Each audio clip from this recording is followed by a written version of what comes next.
Hindi ko in-expect na ganito kalaki itong tripod na to. Kasi yung ginagamit ko ngayon tripod, itong nakamount ngayon, ay ganito lang yung kalaki yung tripod na ginagamit ko ngayon. Tapos yung binili ko ng tripod ngayon, ay ganito kalaki. Siguro, maliit lang yung size comparison, pero siguro nakapanibago lang.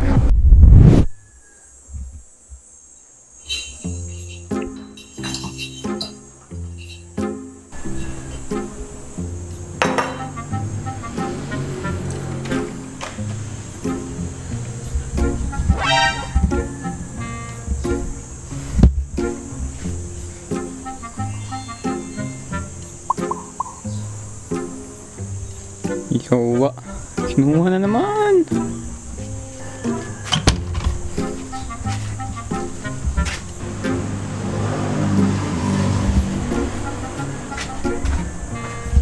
Yun.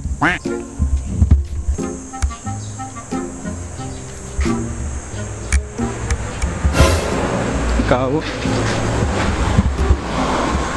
kinuha mo naman yung chinelas ko. Yun. Lo, tatahol ka pa. Eh.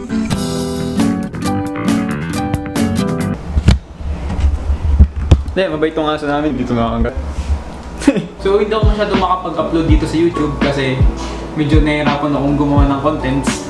Kaya I've been using and posting in IGTV on my Instagram. So, follow me at RBNavia in Instagram if you want to. And yun, makapanood dyan yung mga IGTV na pinupost ko.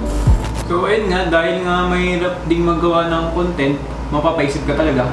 So sa pag-iisip, ay papasok din dun yung mga bagay na marirealize mo habang nasa quarantine ka, no?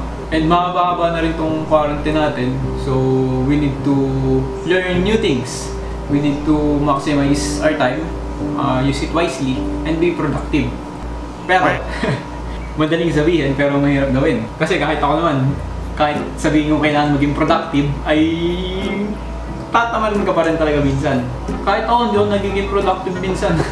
Madalas nanonood lang ako ng YouTube and kaya naglalaro ng COD. And yun, madaling magsabing na maging productive pero yun nga, mahirap gawin. And sa mga content creators dyan, lahat naman tayo is naboboard din and nawawalan din ng motivation minsan.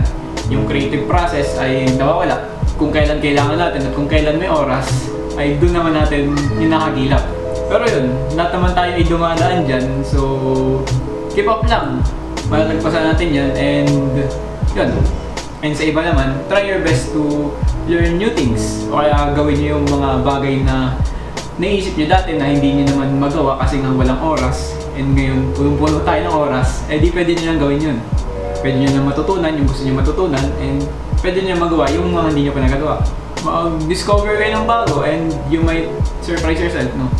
So, learning new things. I've been practicing using Adobe Premiere Pro kasi nga, kagaya ng sinabi ko sa huling vlog ko ay nag-edit ako sa Filmora 9 and yun, wala namang ginagawa. Edi naisipan kong bakit hindi ko makapagawa rin ng bagong content and ideas. Kagaya nitong vlog na to, first time ko itong inedit sa Premiere Pro. I can do such things like the masking na ginawa ko nitong sa intro sa Filmora 9. So yun, nakakatawa lang na mas marami pa akong ideas na mapuput into work kapag nakaisip ako. Kasi naaaral ko na itong mag-edit dito sa Premiere Pro. Mas complex siya, mas mahirap, pero worth it naman, no? Kahit mabagal yung process, ang mahalaga is natututo tayo at nag-step forward tayo, no? Hindi ko kasi masyadong makapa ng maayos itong Premiere Pro kasi nga hindi siya compatible pa sa aking laptop na ginagamit ngayon. Kaya pag nag-edit ako, medyo naglalag and some issues pa, no? Nahirapan ako kasi wala akong equipments, wala akong maganda pang laptop. Pero dun papasok yung pangatlo nating realization. Yun ay yung learn to appreciate. Tubig lang muna tayo, nagkape na ako kanina eh. Mamamatay tayo na. So again, if you have some questions or kung ano pa man, ay okay may mag-reach sa Instagram or sa Twitter o kung kaya sa Messenger. So yun lang. Keep safe always and I'll see you guys on the next video. Peace!